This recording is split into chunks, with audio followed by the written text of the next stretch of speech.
Hey guys, what's up? Scottish Duck here once again. Right, this will be the first video shot like this. I hope you all like it. It's a decent, give me some feedback. I'm gonna try and get a poster for here, I promise. Yeah, collection update time.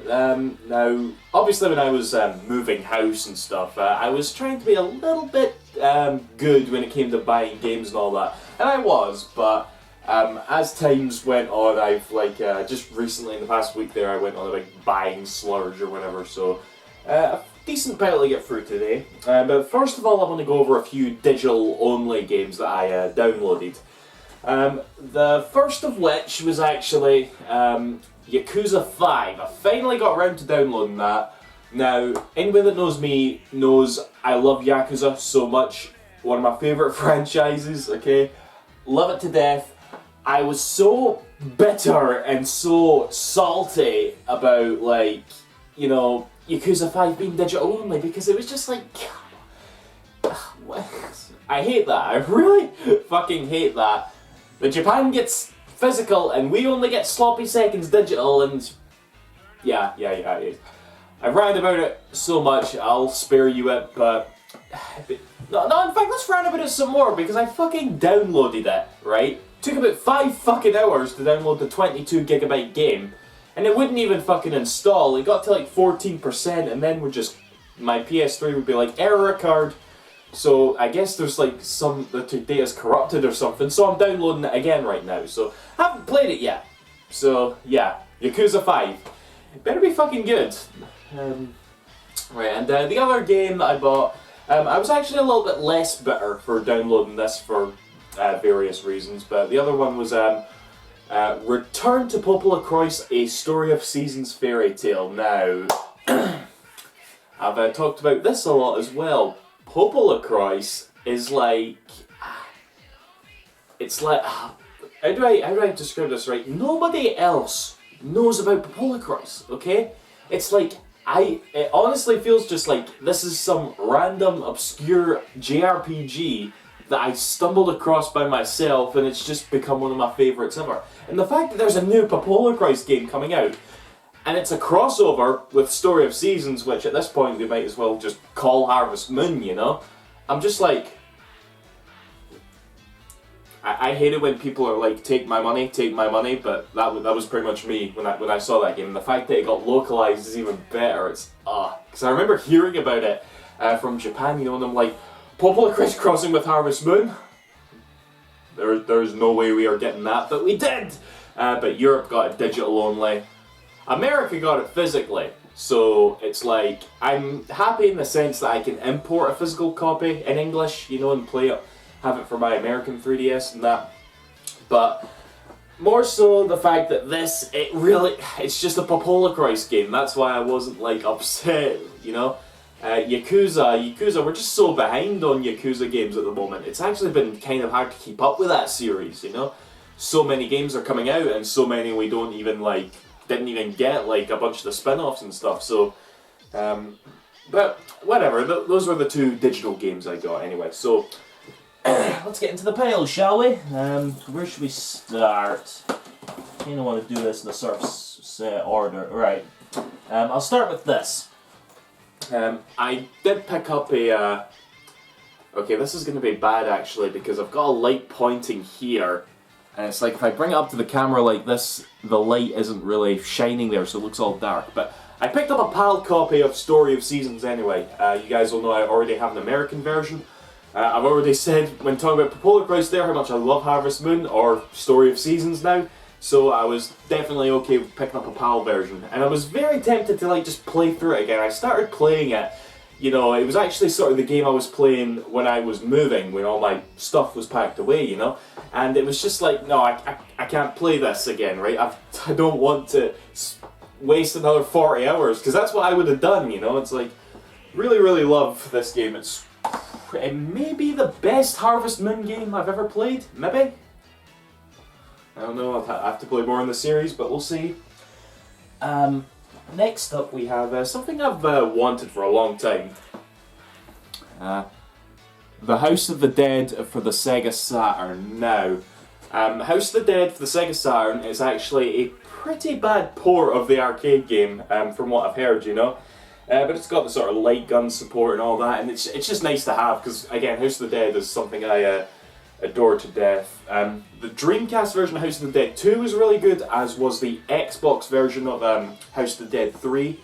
House of the Dead 4 actually did come out on PS3 for download, you know, and I remember buying that, and I've not played for it yet. I really should actually use my PlayStation Move. I keep forgetting I've got one of those, but yeah. The House of the Dead, brilliant. Shit. Yeah, I find like, yeah, it's, yeah. Okay, next. Right, a few games still wrapped in their cellophane, actually. Here's another series you're probably all sick to death of hearing me talk, listening to me talk about. Trails of Cold Steel. Well, The Legend of Heroes: Trails of Cold Steel. For those of you who don't know, this is like the same series as Trails in the Sky, my favourite RPG of all time, that I talk about non-stop in this channel. And yeah, this is set in the same universe as that game. The Legend of Heroes franchise is so big, and there's so many games, you know. It's one of those cases where it's like really depressing just to have to follow, and you just know you're missing out on so many games. And I was overjoyed when we got Trails in the Sky second chapter last year, you know, and I'm holding it for third chapter. I wouldn't mind that at all.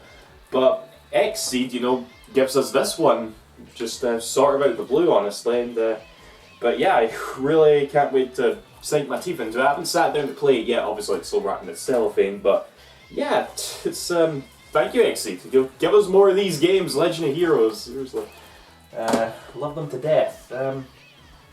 And next we have picked this up, Gravity Rush for the PS4. Gravity Rush Remastered, really. I loved Gravity Rush on the Vita. Brilliant game.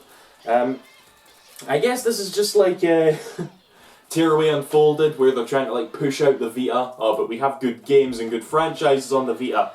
Quick, port them over, you know? So I'm kind of hoping for the same sort of oh yes, this is the same game I loved, only just better, and that, you know, because I got that when I played Tearaway Unfolded. Hopefully I get that when I get this, because I do really love Gravity Rush. Can't wait for the sequel as well. Okay, right. Okay. I know I just showed up Sonic Boom there earlier, okay? And I apologised for buying it, okay? You guys know I'm a big Sonic fan, and I like to collect the Sonic games, you know, that's why I sort of got it, because the game's starting to get expensive, right? And this is a game I bought, and again I feel like I have to apologise for it, because of all the bad press it's getting, but I just wanted it, so... Street Fighter V. Now, hear me out here, okay, because I know this game's been getting a lot of, negative press, and a lot of fans are upset. As they should be, I'm not denying that.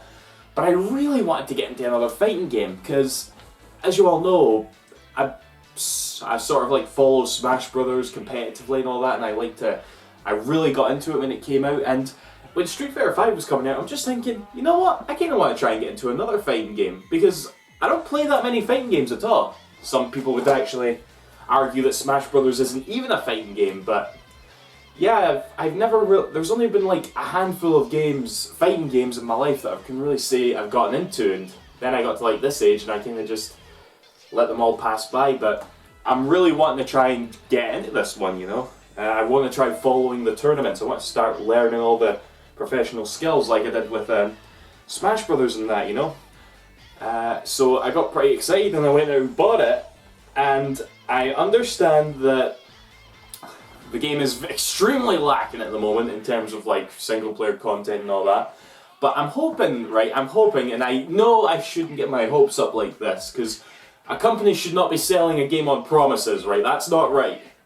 But I'm hopeful that this turns out to be something like Splatoon was, you know, because Splatoon, you got a new level for free in that game every other week or something, you know? And while there are things to pay for in terms of DLC in this game, there's going to be a bunch of free DLC as well. And you can get all the DLC without spending a penny. I don't know how long you have to play the game to earn like enough in-game currency to buy all the DLC. It's probably a lot of hours, but it's got that, you know. It's not like, God, you still have to buy this. It's got that, so I'm gonna give this a go. I'm gonna see if I can get into this, okay? So yeah, Street Fighter V, for sure. And actually, before I decided to buy that, you know, this was me sort of testing the waters, I also picked up this, Ultra Street Fighter 4 from CEX. Shoutouts to CEX. But yeah, I didn't even really pop this in or anything, you know. I haven't done that yet. I know this is the best version of Street Fighter 4. I wanted to get it on the PS4, but I heard really bad things about the PS4 version. How that happens, I don't know, but this is supposed to be the one that has everything, you know? So, yeah, Street Fighter 4. I already have it for the Xbox, but that's the very first version that came out in 2009, you know? And lastly, I have this. Project Cross Zone 2. Now, I was like playing the demo for this game the other week there, you know, when it came out.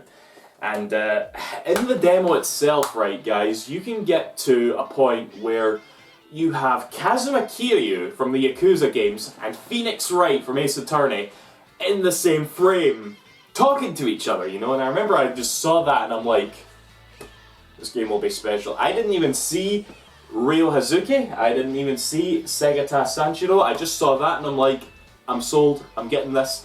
Because a lot of people didn't really like the first one. And for me it was like, yeah, it was a very like drawn out sort of game, very long, and not a lot of strategy to it, but come on, it's a game you play for the fan service. It's a game you play because all these characters are together, you know.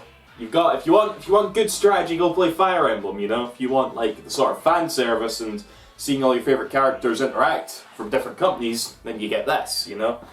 That's how I look at it anyway, and I'm really looking forward to giving this a go, because apparently it does include on the series quite a bit. So yeah, that's pretty much all my purchases from up till now.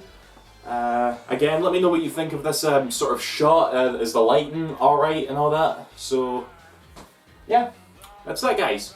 See you after. Thanks for watching. Bye bye.